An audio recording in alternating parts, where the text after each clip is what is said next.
So, today should be part 4 of the gazebo build, but the weather is definitely non-cooperative for having to do roof structure stuff. It's like 30, 35 mile per hour sustained winds with gusts up to 65. And, roof panels are basically like a giant kite. So, not going to deal with that today. So, that means that we're just going to cut our rest week basically like 2 days short and just get back into the gym. I've been kind of itching to work out anyways. So, we're going to get into the new routine. We're going to give main gaining a shot here. So we're going to try to stabilize at the weight we're at, eat consistently just at the calories it needs for us to stay here, and just put everything we have into all of our workouts, and hopefully not really run into any bad workouts from being depleted, lack of carbs, things like that. So, diet-wise, 243 grams of protein, 127 grams of carbs, 70 grams of fats. So, we're going to start off there. That's 2,150 calories for what I'm currently consuming to eat at that. And I think we'll do pretty well there. So, I'm sure there's 50 or 60 calories hiding inside of my supplements that aren't accounted for, so we'll call it 2,200 calories.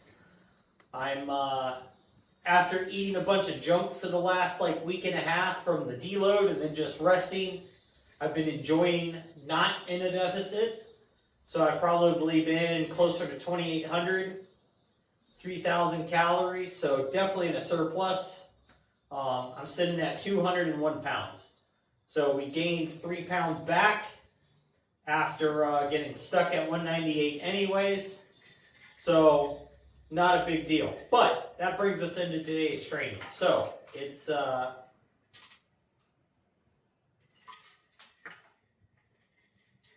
day one's going to be a heavy leg day.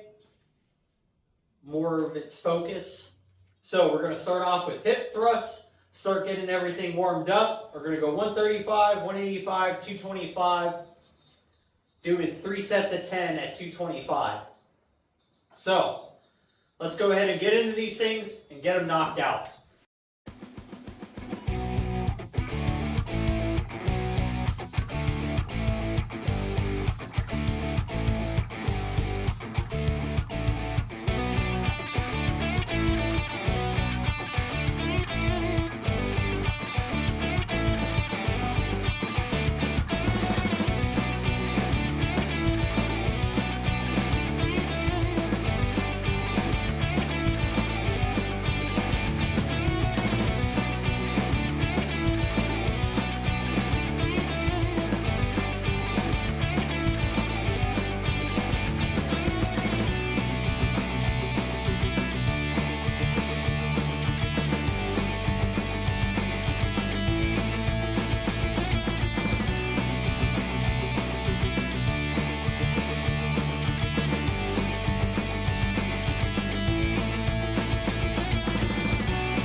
Now that I'm done with the hip thrusts, glutes a little warmed up, hammies, got quite a bit of blood going into them, hips feeling a little loose, a little bit of quad activation from just getting that drive up at the top. I tend to squeeze a lot of my quad along with upper hammy, lower glute.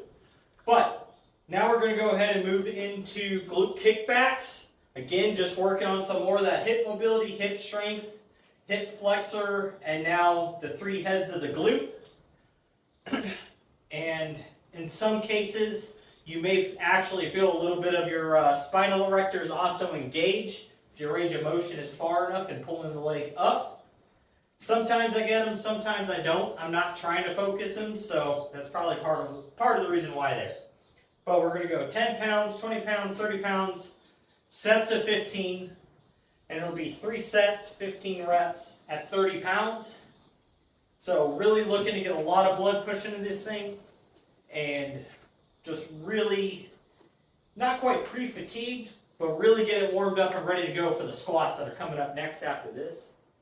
But let's kind of talk about the fact of, you might schedule something to play out a certain way, but for whatever reasons it may not. Like, for example, I had planned out to be working on the gazebo today and tomorrow, and then not getting back into the gym till Monday.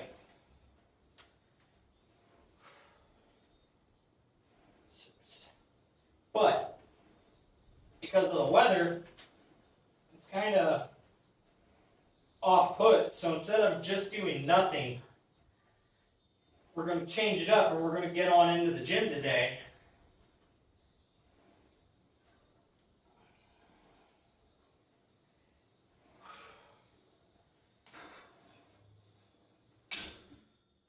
By doing that,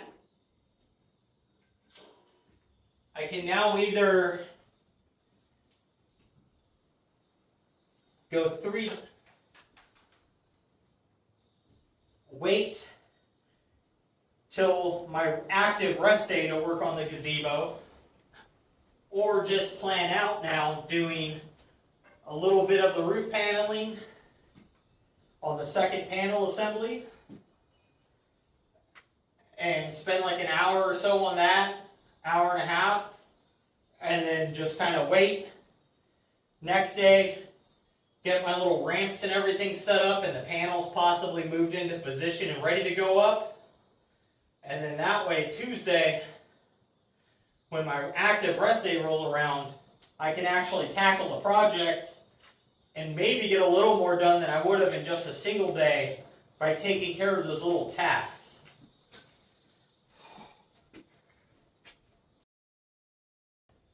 Now we're into one of the bigger changes that we're making coming into this main gaining new training block we're doing, which is our big lifts are going to be done in sets of 3s. So they're all going to be pyramiding up sets up to whatever our 3-rep failure is. So it's keeping us away from that 1-rep point where you're more likely to get injured. I feel like it'll be a little less stress on the central nervous system because it's not a maximum effort, but we are training to failure or near failure. But I'm going to end up spending more time under heavier weights, which I think is going to give me more progress in building the strength I'm trying to achieve. Also, we're not going to be in a calorie deficit, so we're going to be able to feel these higher intensity style workouts. So our heavy days are going to have a compound lift done with 3 reps, sets, working up. So let's go ahead and start on the squat, which is that big heavy compound lift for our heavy leg day.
225, but felt like 3 very, very solid reps.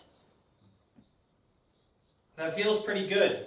That's still right on par volume-wise with what I was doing before we went into the deload. Because I was only doing like 1 reps,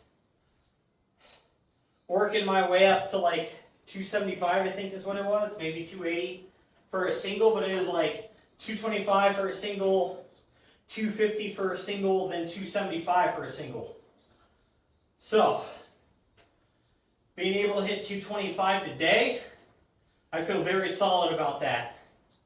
Next week, or next heavy leg day, what we'll do is we'll do 3 at 225, and then we'll try to make a jump to 230. Just a small jump, but 3 extra reps. So it's going to make a big, big difference training-wise, and then we'll just keep doing that till we get up to 275, and then 275 will be our next jump from like plate jump. So then it'll be at 225, then 275, and then 280, and so on as we move up. And I think that's going to be the best way for me to be able to continuously hit the weight I'm trying to hit, and not like hit it 1 week and then not be able to hit it again, and so on. So I want to see how this training block layout works for maintaining strength for one, but also gaining strength in the long term, just making those little jumps. So, here in 8 days, we'll add a set of 230. But with that, now we'll go ahead and move on to the next movement, which is barbell shrugs. And we'll just keep chugging along through today, because now we finished up the leg portion of what we're training for today. And then now we get to go into some accessory stuff that I want to focus on getting more volume into, which is 1, my traps, 2, forearms, 3, there's going to be some calves, just not today. That's in our chest days. And some additional work probably in lats. But with that, let me get switched over to do some barbell shrugs, and we'll get them knocked out.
Alrighty, y'all. So, shrugs, gnarly pump. Did 135 for my first set as a warm-up set, 15 reps. Then 4 sets of 15 at 185. And my traps feel like they are on frickin' fire, I tell you what. I can definitely tell there's a little bit of imbalance between left and right for their current mobility and range of motion, but we'll be able to get that worked out. Especially doing them with the barbell where we can force that depth and then control that upright. Ooh, man. But we were doing them with the dumbbells at 70 pounds and we were just able to do way too many reps. So we're going to go back to doing a barbell shrug. 185 felt amazing. Since we were doing 70-pound dumbbells, that was a total of 140. That's 45 pounds up over that, even though dumbbells and barbells don't like straight correlate to each other. But that is a little bit heavier than that for sure, because I can feel the traps actually fatigue. And that last set was hard to complete. So now we're going to go into forearm curls and forearm extensions. Something I've kind of neglected for a long time, but this wrist needs a lot of basically like repair work. It needs to be rehabbed because its range of motion and its strength is just garbage. So we're going to be starting out super light here. Only 10 pounds, but 5 sets of 15 for each one. And we're going to do curls and then right into extension and then over to curl and over to extension. Just back and forth. And that's the way we're going to do it to get these knocked out. And just get today finished up. Because boy, I tell you what, I haven't sweated this hard during a workout in a long time. So one, the volume and the effort that I could put out right now is freaking awesome. So I'm definitely excited about it. Today feels very good. The day feels balanced. It doesn't feel like I overdid my legs, but they are tired. It doesn't feel like my traps overdone, but they're definitely activated. So let's go ahead and get into these things and keep it going. So when I do my curl portion of these, I'm going to let the weight come down into my fingertips and squeeze it back up.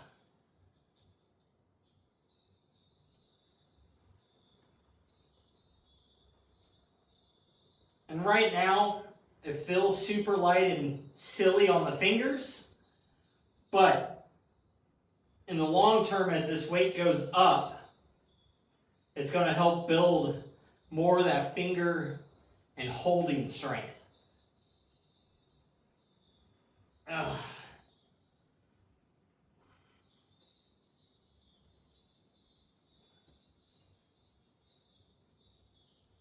And I could definitely feel the strain in this wrist.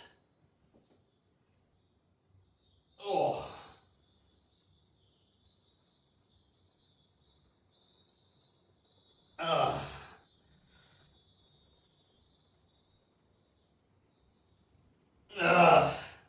Especially in this.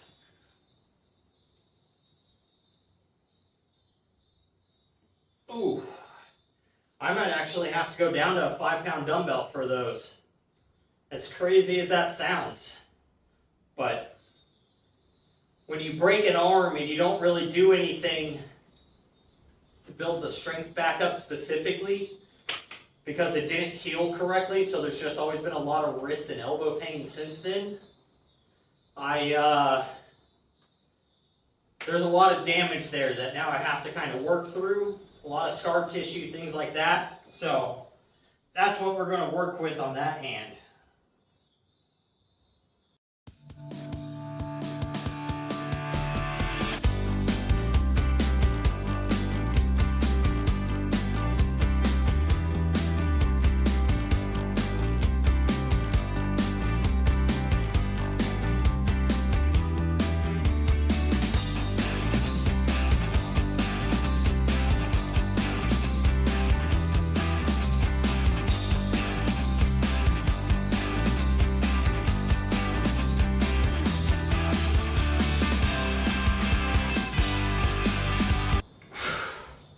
All right, I'm gonna go ahead and get these things finished up, and then I'll bring y'all back. Dang no, y'all. So,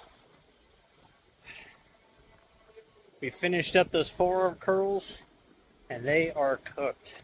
My left wrist hurts. That is for sure. It is going to take a while for us to get up to those, and them not be hurting afterwards. But it is what it is. So, now that I'm done with that, out here getting a mile walk in, which is what we're going to do after our training days for our steps here. But, man, it is so windy today. It is wild. The amount of tree branches and everything that are down.